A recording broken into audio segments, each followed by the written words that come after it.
زي ما وعدتكم ان احنا هنعمل فيديو عن الفرص اللي ممكن نكتشفها ونقتنصها في البورصة المصرية. بس معلش الفيديو اتأخر لاني كنت تعبان شوية امبارح، فالنهاردة الحمد لله بقيت كويس فقلت اسجله يعني. البورصة الكلام عنها يعني مش هينفع في فيديو 5 دقايق ولا 10 دقايق ولا حتى افلام سينما. البورصة مجالها كبير ومجال واسع وعايزة يعني كلام للصبح. تمام. فأنا حبيت أختصر كده بس في أول فيديو كده، وبعد كده هنتكلم باستفاضة أكتر من كده. البورصة علم. يعني مش بتدخل زي ما الناس بتدخلها أو فاكرة إن هم بيدخلوها فهلوة وشطارة. هي عمرها ما كانت فهلوة ولا كانت شطارة. تتعلم هتبقى شاطر، تعرف ازاي تشوف الفرصة فين وتدخلها في المكان الصح، دي الفهلوة. تمام. تشتري في قاع زي ده هنا، ده الصح. انت عارف انت كده اشتريت فين، وبعد ما اشتريت السهم خدك وطلع. هو ده المؤشر جي اكس مش سهم. السهم خدك وطلع بمكسب 21%. طبعا مكاسب المؤشر دي احنا ما بنبصلهاش. يعني احنا ال 21% دي بقى لما نشتغل في الاسهم نفسها ممكن نعمل ارقام اكتر من كده بكتير. ان المؤشر فيه برضو حركة بطيئة. يعني المؤشر بيمثل 30 شركة من الشركات الكبيرة زي طلعت مصطفى، مصرية اتصالات، هيرمس، الشركات اللي هي الكبيرة المسجلة، السي اي بي. تمام. وفوري. كل الاسهم دي ليها في المؤشر اللي هو اي جي اكس 30 شركة هم. تمام. تعالوا بقى ندخل على الاسهم ونشوف الفرص اللي ايه اللي بنقتنصها وبنقتنصها ازاي. تمام. آه، اللي احنا شايفينه ده حاجة اسمها الشارت. الشارت ده اللي بنقدر منه نعرف حركة الأسهم ماشية ازاي. الخطوط الملونة دي، الأصفر والفوشيا والأزرق، دي متوسطات متحركة احنا بنشتغل عليها. دي اللي بتدلنا، ده الدليل بتاعنا. تمام. التحليل الفني علم واسع وعلم كبير قوي. يعني أنا لما تعمقت فيه وعرفت معلومات كتير فيه، آه، يعني ما تنجحش. يعني انت لازم يبقى فيه استراتيجيه، كل واحد ليه استراتيجيه بيشتغل بيها. فانت لو حبيت تطبق كل الاستراتيجيات هتفشل. فانت في استراتيجيه معينه بتنجح بيها، تستمر عليها. ماشي. هنشوف بقى الاسهم والاستراتيجيه اللي احنا بنشتغل بيها. احنا ركننا التحليل الفني بصعوبته، مجال صعب، صعب ان الواحد يفهمه بسهوله. فاحنا ركننا كل الصعوبه دي. تمام. و... ولان اوقات بيبقى يعني كل سهم ليه ميكر او ليه هامور او ليه حوت، ليه حد كبير، هو ده اللي متحكم في حركة السهم بنسبة 90%. فممكن يضرب التحليل الفني. يعني ممكن التحليل الفني يبقى مديك مثلا نقط دعم. ماشي. الميكر ده يضغط على السهم يخليه يكسر الدعم ده عشان يخوفك ويخليك تبيع. فطالما ان ال90% من اصول اللعبة في الميكر، فيبقى احنا ايه؟ هنسيب التحليل الفني على جنب وهنشتغل على الميكر ده. وهعرفكم ازاي نشتغل على الميكر او على الحوت او الهامور ده. تمام. هنبص مثلا سهم زي ده. ده اسمه المشروعات الصناعية. تمام. السهم ده كان ب20 قرش. احنا لما هقول لكم اسعار لازم نبص على القائمة اللي على اليمين دي، اللي فيها مستطيلات، مستطيل ازرق ومستطيل فوشة ومستطيل اصفر اللي هم اللي فوق. وفي مستطيل احمر مدبب كده ليه زي السهم ده متوسط اغلاق اليوم. تمام. فلما اقول سعر هنروح باصين على القائمة اليمين، هنلاقي فيه 20 قرش. هنعرف بداية الطلعة كانت جاية منين. تمام. فهو السهم ده كان ب20 قرش. فاحنا بنعمل ايه؟ السهم بيمشي بشكل عرضي. ماشي. ويجيله دورة صعود يصعد ويمشي بشكل عرضي بعد ما يصعد، وبعد كده يجيله دورة هبوط يهبط. تمام. فحركة الحركة العرضية اللي هي بيمشي فيها قبل الصعود دي بتبقى اسمها فترة تجميع، اللي الميكر او الحوت ده بيجمع فيه السهم، بيفضل ضاغط عليه في سعر معين. يعني هو مثلا كان عندي ال20 قرش، قعد ممكن مثلا شهور ويقعد ممكن سنة. عندي ال20 قرش، الراجل الكبير ضاغط عليه عشان انت تزهق وتبيع وانا ازهق وابيع. فانا بعيد عن كل ده. انا ايه اللي يخليني ادخل في سهم اقعد فيه شهر؟ حتى مش هقول لكم شهرين ولا ثلاثه، انا ادخل ليه في سهم احط فلوسي شهر وافضل قاعد حاطط ايدي على خدي لما الباشا ينعم عليا وياخد السهم ويطلع؟ لا، انا بستنى بره. وهو بمجرد ما بياخد السهم ويطلع، في اشاره بتظهر. الاشاره دي بتبقى عباره عن ايه؟ بنفتح هنا كده، دي احجام التداول اللي تمت على السهم في اليوم. احنا اتفقنا ان الشمعة اليابانية دي بتمثل يوم تداول يوم. قصادها تحت عمود اخضر او عمود احمر بيمثل حجم التداول اللي تم التعامل عليه في السهم ده في اليوم ده. تمام. فاحنا هنا احجام التداول لما نمشي كده، احجام التداول كانت ضعيفة جدا. يعني مثلا ايه؟ هو هنا في العمود الاخضر ده لما هندوس عليه كده هنلاقي ان هو عمل 57 مليون سهم في اليوم ده. نفذ 57 مليون سهم او تداول على 57 مليون سهم. تمام. لما نلاقيه هو ماشي بقى بالاحجام الصغيره دي، مثلا كل يوم مليون 2 مليون، وفجاه نلاقي ان هو عمل عمود زي العمود اللي هو الاخضر القصير ده، اللي هو اللي مش كبير، اللي جنب الكبير. تمام. دي اشاره دخول. دي كده نعرف ان هو احنا الناس اللي زينا بنتسمى المتطفلين. اللي هو ايه؟ احنا بنبقى مزعجين جدا بالنسبه للهامور ده. الهامور ده عايز يكسب لوحده، مش عايز حد يبقى معاه. تمام. فاحنا بنفضل قاعدين مستنيين لما هو يحط رجله في السوق الاول ويحط سيوله ويضخ فلوس. احنا كده بنطمن، احنا داخلين مع الكبير. تمام. فبنروح داخلين معاه. ماشي. اول ما الاشاره دي بتظهر بنروح ايه؟ عرفنا ان هو كده خلاص هياخد السهم ويطلع، فبنروح داخلين في اللحظه دي. تمام. آه.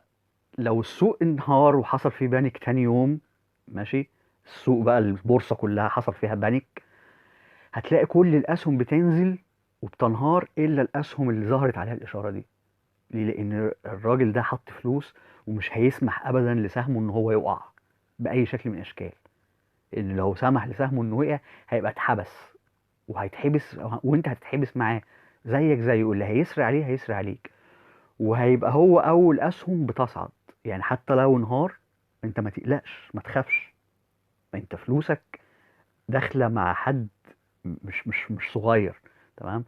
حتى لو السهم انهار، هتلاقي الاسهم اللي هي دخلت فيها السيوله دي قبل الانهيار هي اول اسهم بتصعد. ان هو عايز فلوسه، فلوسه جوه، فمش هيسيبها كده هباء يعني. تمام. نيجي بقى للايه، للمهم. هو هنا خلاص خدنا اشاره الدخول عند الشمعه اللي هي اول شمعه، يعني حجمها ابتدى يكبر دي. ماشي. فاحنا دخلنا معاه. تمام. دخلنا معاه هنا، هنا اهو في النقطه دي. تمام. السهم ايه؟ صعد. الم لكم الشاشه شويه بس. صعد صعد صعد صعد. كام؟ 78% مكسب. الأداة دي احنا بنقيس بيها حجم المكسب اللي اتحقق. 78% مكسب. 78% المكسب لو حسبنا في كام يوم. هنشيل دي عشان نشوفهم. تمام. لو عدينا الشموع دي، كل شمعة بيوم، لو عدينا الشموع دي هنلاقيهم 13 يوم. عدوهم انتوا بنفسكم. في 13 يوم 78% ربح. تمام. بيجي هو في نص في اثناء الطلعه دي بيعمل ايه؟ بيعمل جني ارباح. يعني احنا هنا مثلا لو احنا داخلين هنا، ماشي، وهو صعد. الله، استني بقى. وهو صعد هنا، ده بمكسب 34% في يومين او في 3 ايام. ماشي. ابتدى يجني ارباح. في ناس خلاص رضيت بال 34% فبترمي السهم، فالسهم بيتضغط عليه فايه؟ بيهبط. هبط، عمل شموع حمراء اهي سلبيه. احنا ممكن نبيع بعد المكسب 34% ده، ولما نلاقي الشموع السلبيه بتظهر، انا طول ما السهم بيديني شموع ايجابيه انا قاعد فيه ما بسيبهوش. اول ما يبتدي يديني شموع سلبيه، الشموع السلبيه دي اللي هي الشموع الداكنه. يعني الشموع الايجابيه شمعه هتلاقيها مفرغه الخضراء بس جواها فاضي. انما الشموع الداكنه هي دي سواء ان كانت حمراء او خضراء، دي شموع سلبيه دلاله على ان الايه، السهم بينزل. ماشي. فانا ممكن ابيع لما الاقيه بينزل ابيع، بلاش مش هنقول 34%. اول ما مثلا حبيت ابيع بعت على مكسب 25%. ما هو مفيش حد هيشتري في اقل نقطه ويبيع في اعلى نقطه، بتبقى ايه، صعبه شويه. تمام. فانا بعت بمكسب 30 او مكسب 25%. ماشي. والسهم نزل، ممكن استنى، واول ما يديني اشاره تاني، هو اهو اداني اشاره، هو عمود اخضر طويل اطول من يعني انا عايز اقول لكم ان العمود الاخضر الطويل ده لو هو اعلى من 5 ايام سابقه دي اشاره دخول بالنسبه لي. ما بالكم بقى، بصوا هنا هو مديني اعلى من يمكن 20 يوم او 30 يوم، تنفيذات وتداولات ما حصلتش من شهر مثلا. فدي اشاره دخول يعني واضحه وصريحه. تمام. استنى ما يديني اشاره دخول تاني واروح داخل معاه هنا. هنا اهو الاشاره خدناها هنا. ماشي. وصعد كمل بيا تاني اهو لحد اقصى حاجه حد وصل له 50%. على 25 انا واخدهم قبل كده 75. هنقول ان احنا مش هنلحق نبيع في النقطه العاليه دي، هنبيع ايه، تحت شويه. لما نلاقيه ابتدوا ايه، اداني الشمعه السلبيه اهو، هبتدي ايه، اخرج. خرجت هنا بمكسب 40%.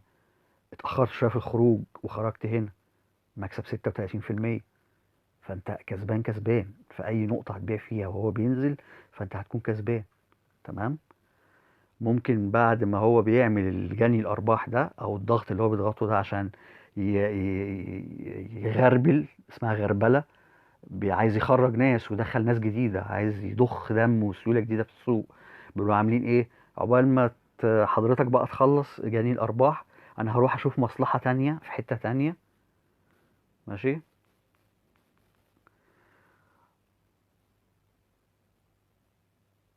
العربيه للصناعات الهندسيه، السهم ده كان في التوقيت ده شغال معاه زي الفل اهو.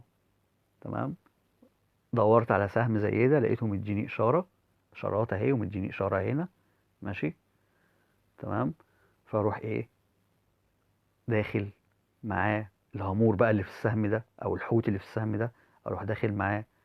صعد بيا، اداني 28% في كام يوم اهو، 1 2 3، حوالي 3 ايام او 4 ايام.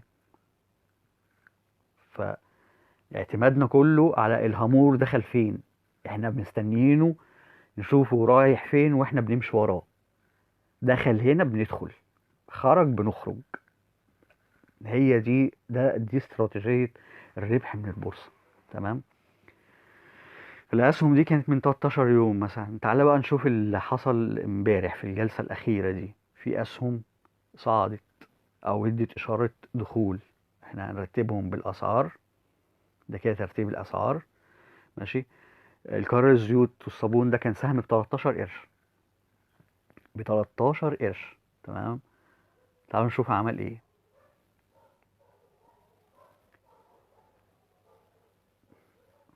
بصوا الجمال، 13 قرش وصل 20 قرش. طبعا انت هتقولوا ايه ال 13 وال 20 دي، بس لما تحسبها نسبة مئوية فيها مكسب كويس يعني. الاشارات خدناها هنا اهي، عمدان خضرة طويلة. بعد مشى، بعد ما مشي فترة كبيرة بينفذ تداولات ضعيفة ضعيفة ضعيفة، فابتدى ايه، التداولات عليت فجأة. تمام. فبنروح احنا داخلين مع التداولات دي، فرصة ذهبية. تمام. دخلناه وهو ب 13 قرش هنا، وصعد بينا 42%. صعد بينا لحد ما بقى ب 19 قرش بوينت 8، يعني 19 قرش و8 مليم. ماشي. ادانا 42% مكسب في قد ايه، في يومين. شمعة اهي طويلة يوم، وادي شمعة طويلة يوم، ومرشح ان هو يصعد اكتر من كده. النهارده الجلسة اللي هتفتح، انا بسجل الفيديو ده الساعة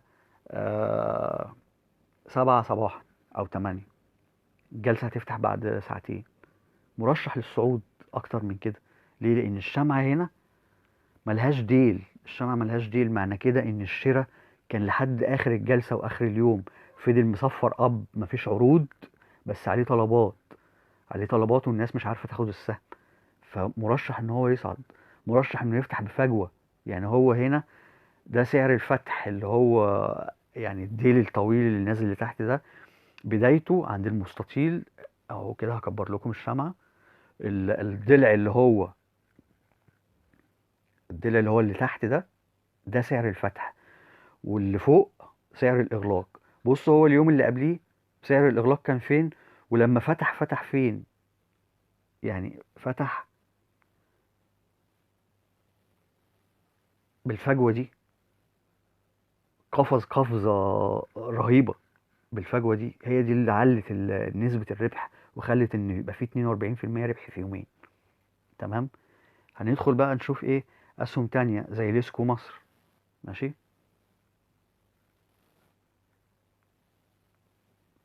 دي شمعة امبارح اللي هي الجلسة اللي خلصت. تمام. شايفين هو كان مديها هنا، هنا اهو الاول ادى اشارة هنا اهو، اهي دي اشارة الدخول. تمام. العمود الاخضر ده بعد طبعا، هو بس عشان احنا بنحرك بعد ما طبعا بص قد ايه كام يوم ماشي بشكل عرضي.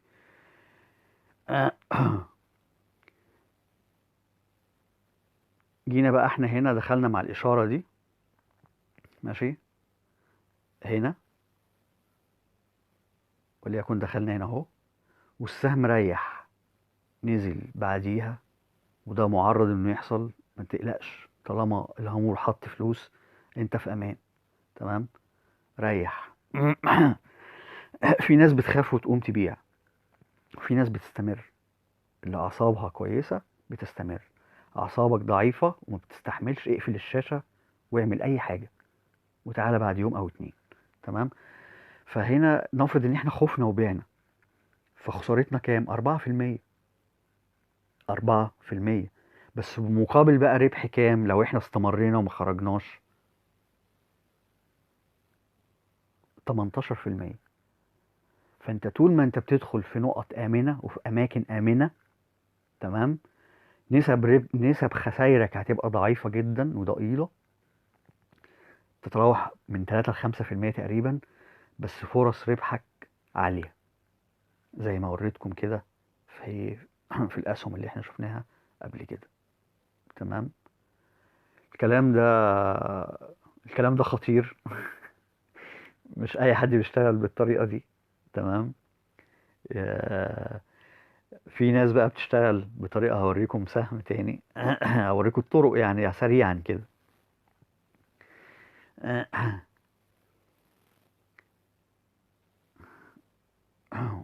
هو راح فين؟ ما تيجي يا ابني.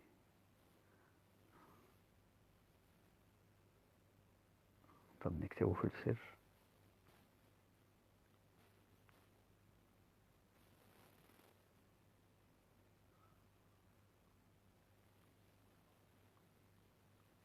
لا هو جايز انا كنت عاملها على شيني تقريبا.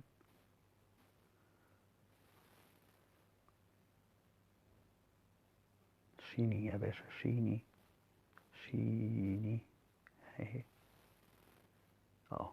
بص بقى يا باشا، في ناس بتشتغل بايه بقى؟ بتستنى لما السهم يعمل قمة او يشكل قاع زي القاع ده. هنا ده قاع، وعمل هنا قاع. ماشي. وبينهم قمة اللي هي دي، القمة دي. هو كده عمل له قاعين بينهم قمة. بيروح عامل ايه بقى؟ يروح راسم قناة سعرية زي اللي انا راسمها دي بالخطوط البيضاء دي، كده قناة سعرية صاعدة. تمام.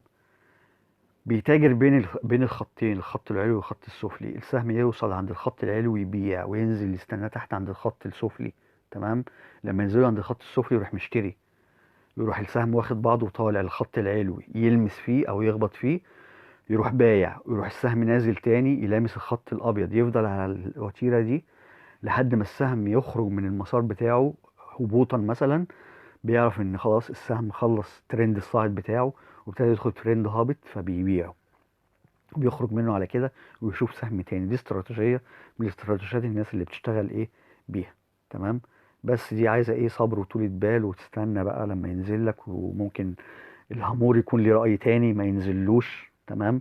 وممكن ينزل له ويروح واخده كاسر الخط الابيض، بدل ما يطلع يلامس الخط الابيض اللي فوق يروح كاسر الخط الابيض اللي تحت، اصبح فيها خسارة.